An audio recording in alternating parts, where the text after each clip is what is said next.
ओम। काफ़ी सारे लोग हमसे पूछते हैं कि क्रिया योग क्या है, उनकी सिद्धांत कैसे काम करती है। तो मैं आपको बता दूं कि अगर आपको कुछ सीखना हो या आपको कुछ जानना हो या कुछ पाना हो तो आपको कुछ करना नहीं होता है। अगर आप इस बात को नहीं समझते हो तो कुछ उदाहरण देता हूँ, उनसे आप समझे। अगर आप पर्वत हो जाते हो तो आपके पास में चाहे कितना ही वर्षा हो, आपको कुछ भी प्राप्त नहीं होगा। लेकिन अगर आप वहीं पे सागर हो जाते हो तो सारी नदियों को आप अपने में समाहित कर सकते हो। तो इस उदाहरण से आप समझे, क्रिया योग का सिद्धांत ठीक वही है। अगर हम कुछ जानते हैं या कुछ पाना चाहते हैं तो कुछ भी ना पा सकेंगे।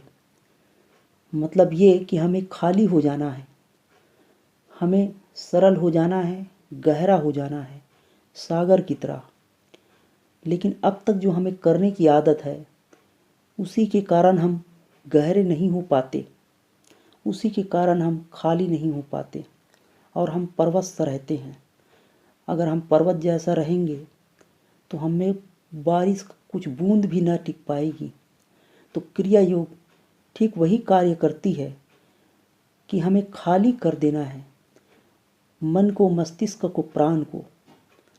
हमें सागर जैसा गहरा हो जाना है ताकि हम सारे ज्ञान को धारण कर सकें।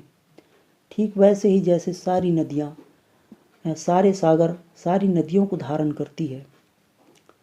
तो अगर आपको क्रिया योग सीखना ही है तो इनके मुख्य सिद्धांत को आप समझें। आपको खाली हो जाना है।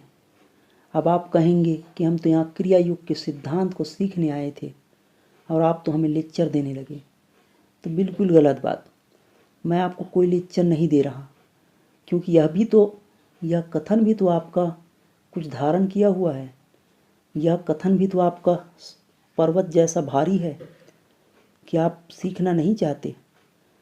क्योंकि काफ़ी सारे लोग एक ही सवाल करते हैं कि हमें एक बार में मंत्र ऐसा बता दो कि हम कुछ कर जाएं, जबकि ऐसा कुछ भी नहीं होता। आपको जितना जितना गहरा होना है, जितना जितना खाली होते जाओगे, उतना ही आपके अंदर वो धारणा सिद्ध होती जाएगी, उतना ही आपके अंदर ज्ञान निखरते जाएगा। अब आप कहेंगे ये तो बटपटी बात है। आप तो वही सिखा रहे हो कि हम चाहते हैं कि धन कमाने का मंत्र बता दो, हम चाहते हैं कि कुछ ऐसा क्रिया योग बता दो कि हमारे जीवन में कुछ खास हो जाए, और आप तो कुछ ना करना कह रहे हो। खुद ही कहते हो कि क्रिया यानी करना, और दूसरे शब्दों में ये कह रहे हो कि कुछ ना करो। तो ये कैसे संभव है? हाँ, हो सकता है यह बात आपके लिए अटपटी लगे, पर यही सत्य है, यही शाश्वत सत्य है। सारे संतों ने, सारे शास्त्रों ने यही सिखाने का प्रयास किया कि कुछ होना नहीं है, कुछ करना नहीं है, कुछ पाना नहीं है। तो करना क्या है? जब हम किसी कार्य को करते करते उसमें टिक जाते हैं तो हम वही हो जाते हैं जो हम चाहते थे। संपूर्ण जगत इन्हीं बातों पे तो हिप्नोटाइज्ड है, संपूर्ण विश्व इन्हीं बातों पे तो भ्रमित है। कि आप फिर उदाहरण से समझे कि अगर हमें कुछ पाना है तो कुछ खोना सीखना होगा। अब बात को समझे, वो कैसे? बड़ा अटपटी सी बात। हम अमीर होना चाहते हैं और आप कहो कि गरीब हो जाओ। बिल्कुल सत्य है। जिस दिन हम कर्तापन से मुक्त हो जाते हैं, जिस दिन हम अपने अमीरी के अहंकार से मुक्त हो जाते हैं, उसी दिन हम अमीर हो जाते हैं। यही तो बात है कि सारे धनाढ्य लोगों ने, जितने भी अमीर लोगों ने कुछ पाया है तो अपने अहंकार को छोड़कर ही पाया है। तो अगर आप क्रिया योग को सीखना चाहते हो तो इस सिद्धांत को याद रखो कि आपको खाली हो जाना है, आपको गहरा हो जाना है। आप सीखने आए थे, कुछ ऐसा विधि बताऊंगा कि आप नाक को दबाओ, कुछ हवा को ऐसा लो और कुछ हवा को वैसा छोड़ो। योग का मतलब तो जुड़ना होता है। हम तो आए थे जुड़ने के लिए, अभी तो हमें और भी तोड़ रहा है। हम आए थे कुछ पाने के लिए और आप खोने को कह रहे हो। तो मैं ठीक ही कह रहा हूँ। आप ये इस बात को समझो कि जो जितना ज़ोरों से हवा फेंकेगा वो उतना ज़ोरों से ही तो हवा लेगा। इसीलिए तो योग में, क्रिया योग में आपको यही बात सिखाई जाती है कि आप मन को जीतने के लिए प्राण को जीते, अर्थात जितना ज़ोरों से आप हवा फेंकोगे उतना ज़ोरों से ही आपके अंदर हवा आएगी। अगर आप ये मानते हो कि आप पूरे ज्ञानी हो तो मेरे इस सत्संग से, मेरे इस वीडियो से आपको कुछ भी लाभ नहीं होगा। ठीक वैसे ही जैसे कि मेरे क्रिया योग की साधना कैंप में एकाध ऐसे लोग भी आ जाते हैं, वैसे हम कोशिश करते हैं कि वैसे लोगों को पहले ही छटनी कर लें, उन्हें पहले ही समझा के विदा कर देते हैं। फिर भी कुछ लोग ऐसे ही होते हैं जो तमाशा देखने के लिए कुछ नहीं करते, अर्थात वो अपने में कुछ रखे हुए होते हैं। हम जो बताएं उसे नहीं करते, करते तो बहुत कुछ है, अंदर से उनके पास बहुत कुछ भरा होता है, पर कुछ लेके नहीं जाते। वो तमाशा देखने आते हैं कि हम ज्ञानी हैं, जरा और समझे तो क्या ज्ञान है, पर कि हमारा योग आपको कुछ भी लाभ ना दे सकेगा, क्योंकि हमारा सत्संग आपको कुछ भी ना सिखा सकेगा। आप तो पर्वत जैसे बहुत ही ऊंचे हो, तो आपको भला हम क्या दे सकेंगे। तो योग भी वैसे ही कार्य करता है कि अगर आप कुछ भरे हुए हो, आपने पहले ही हवा अंदर रोक रखा और आप सोचोगे कि आपने जीवन को तो रोक रखा है, अगर हम छोड़ देंगे जिएंगे कैसे, तो बिल्कुल गलत बात है। आप कुछ भी ना ले पाओगे। जितना ज़ोरों से आप हवा छोड़ोगे, योग का सिद्धांत ही है कि जो जितना खाली होगा उनको उतना ही प्राप्त होगा। तो जो अगर आप जितना ज़ोरों से हवा छोड़ोगे उतना ही ज़ोरों से आपके अंदर जीवनदायिनी हवा फिर से अंदर आएगी। और अगर आप रोके रखते हो तो निश्चित ही आप कार्बन डाइऑक्साइड बना रहे हो। तो अगर आपने कहीं से ज्ञान ले भी रखा है तो इस उदाहरण से फिर समझे कि अगर आप किताबों से ज्ञान ले रखा है और किताबों की बातों को ही मानते हो कि हमने तो ज्ञानी हो गया, तो आप सबसे बड़े भ्रम में हो। तो ज्ञानी होने का मतलब है पूरी तरह से खाली हो जाना, पूरी तरह से गहरा हो जाना, सागर की तरह शांत हो जाना। तो अगर आपने क्रिया योग के सिद्धांत को नहीं समझा तो हमारे बहुत सारे कैंप होते हैं, प्रैक्टिकली समझने के लिए आपको शामिल होना चाहिए। पर इस बात को आप याद रखना, कुछ लेकर आओगे, कुछ सागर जैसे बड़ा होकर आओगे तो कुछ ना ले जा पाओगे। तो अगर आपको क्रिया योग को समझना ही है तो एक शब्दों में इतना सा है कि हम कुछ करने की विधि नहीं सिखाते, कुछ ना करने की विधि सिखाते हैं, या दूसरे शब्दों में कर करके अक्रिय होने की विधि सिखाते हैं। इसी का नाम क्रिया योग है। हमने क्रिया इसलिए कहा क्योंकि करने की आदत जो है, तो हम आपको फिर से ऐसा कुछ कराएंगे। कुछ प्राणायाम की ऐसी विधियां हैं जिसे करने के बाद पूरी तरह से आपके सारे कार्बन डाइऑक्साइड बाहर हो जाएगा।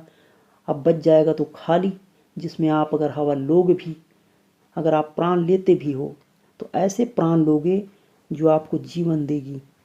वास्तव में अब तक आप जीवित नहीं हो, लेकिन हम आपको ऐसा विधि कराएंगे जिससे आप जीवित होना सीखोगे, कुछ होना सीखोगे।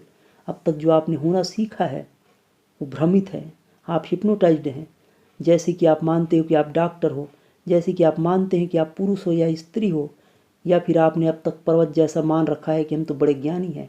तो हम आपके सारे ज्ञान को खाली करना सिखाएंगे जिसे आप ज्ञान मानते हो। तब आपके अंदर से कुछ ऐसा ज्ञान उभरेगा जिसे आप जानकर हस्तप्रभ हो जाओगे। उंगली तले, हाथों तले आप हाथे मसलते रह जाओगे या दांतों तले उंगली दबाओगे, भले बयां ना कर पाओगे पर अनुभव को प्राप्त करोगे। तो आपने अगर समझा होगा तो ठीक है, नहीं समझे हो तो आप हमारे साधना शिविर में शामिल हो सकते हो, या कुछ वीडियो डली है जिसे आप कुछ करने की कोशिश करते हैं, पर यहाँ पे हमने करना नहीं सिखाया। हमने आपको सत्संग के द्वारा बताने का प्रयास किया कि क्रिया योग का सिद्धांत कैसे काम करता है। अगर आपको समझ में आया है तो आप बधाई के पात्र हो, आपको साधुवाद है। और मैं चाहता हूँ कि आप समझे, कुछ करने से कुछ ज्ञान प्राप्त ना होगा। आप सिर्फ पूरे किताबें ही आप अपने अंदर ले पाएंगे। आप ही सोचिए कि नालंदा विश्वविद्यालय में इतनी किताबें रखी थी, जल जाने के बाद भी, या फिर शुरुआत में जिन लोगों ने किताबें लिखी थी तो उन लोगों ने कहाँ से ज्ञान लाया होगा। तो आपके अंदर ज्ञान है, लेकिन उसे निखारने के लिए आपको मिट्टी हटानी होगी। पर्वत जैसा आपको बनना नहीं है। जो जितना बड़ा पर्वत है, यानी जितना ज़्यादा अहंकारी है, या दूसरे शब्दों में जितना ही ज़्यादा किताबी ज्ञान को लेकर बैठे हैं कि मैं तो अमुक अमुक श्लोक, 18 पुराण, 4 वेद, या और भी ना जाने कितने शास्त्र, सबको आप रट्टा क्यों ना मार लो। आपके हृदय से ज्ञान तभी छलकेगा जब इन सारे ज्ञानों को भूल जाओगे। कोई साधिका मेरे से पूछती है कि मुझे ध्यान के साथ साथ कौन से शास्त्र पढ़ने चाहिए, तो वह भी आपको समझना होगा, या मुझे किताबें पढ़ लेनी चाहिए। जबकि वो कहती है कि मैं तो शांत महसूस करती हूँ, आनंद आता है, शांति आती है, कोई और नहीं होता है। वह कहती है कि आप भी नहीं होते हो। मैंने कहा मैं भी नहीं। तो हाँ, उनका कहना है कि गुरु भी नहीं होता है। तो यही तो वह स्थिति है जहाँ पे कुछ भी ना हो, जिसे वो बयां नहीं कर पा रही, पर अपार शांति, अपार आनंद होता है। तो आपको भी समझ लेनी है कि किताबों से सिर्फ आप पर्वत बना रहे हैं। आप अगर क्रिया योग के सिद्धांत को समझना चाहते थे तो कुछ विधियां हैं जिसे हम कैंप में सिखाते हैं, साधना शिविर में सिखाते हैं। हिमालय की साधना शिविर है, आप चित्र पे देख ही रहे हो। तो हम यहाँ भी लेकर जाते हैं कुछ गिने चुने लोगों को, जहाँ पे जगह भी शांत होती है, और वो विधियाँ सिखाते हैं जिससे आपके मन की कौतूहल शांत हो जाए और आप उस गहराई में उतर पाओ जहाँ आपको पहुँचना चाहिए। हम आपको बातें नहीं बताएंगे, आपको वहाँ पहुँचाने की कला बताएंगे ही नहीं, पहुँचा कर दिखाएंगे। लेकिन उसके लिए आपको पर्वत जैसे ना होना होगा, आपको तो सागर जैसे गहरा होना होगा। तो आपने इस सिद्धांत को समझा है तो साधुवाद है। आपने अब तक के सत्संग सुना, सिद्धांत को समझा। मैं चाहता हूँ कि आप इस विधि को सच में करो, क्योंकि आपने अब तक सुना है। तो आपके इस शांति को प्रणाम है, और मैं चाहता हूँ कि आप परमात्मा के मार्ग में चले, क्रिया योग के सिद्धांत को सच में पालन करें और आप उस मंजिल को प्राप्त करें।